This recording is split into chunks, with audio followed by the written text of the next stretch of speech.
भाई अगर सर्दी के मौसम में आप ऐसी जगह निकल रहे हो ना, तो ये वीडियो स्किप मत करना, क्योंकि आज हमारे साथ जो हुआ वो सुनकर आप भी सोचोगे, काश हमें पहले किसी ने चेतावनी दी होती।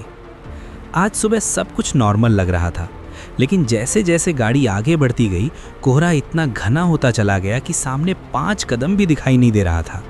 सड़क, पेड़, खेत सब कुछ सफ़ेद चादर में गायब हो चुका था। तभी अचानक एक मोड़ आया और उसी पल हमें समझ आ गया कि सर्दी का कोहरा मजाक नहीं करता। गाड़ी की स्पीड कम थी, फिर भी दिल ज़ोर ज़ोर से धड़क रहा था, क्योंकि एक छोटी सी गलती और सीधा हादसा। न सामने वाली गाड़ी दिखे, न सड़क का अंदाज़ा, बस भरोसा और दुआ।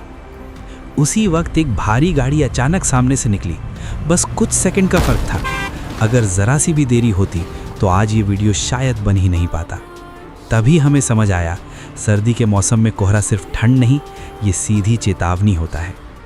भाई अगर कभी ऐसा मौसम हो, देर हो जाए चलेगा, लेकिन ज़िंदगी से समझौता मत करना, क्योंकि घर पर कोई आपका इंतज़ार कर रहा होता है और एक गलत फैसला सब कुछ बदल सकता है। ये वीडियो किसी को डराने के लिए नहीं, बचाने के लिए है। अगर आपने इसे अंत तक देखा तो किसी और तक ज़रूर पहुँचाना।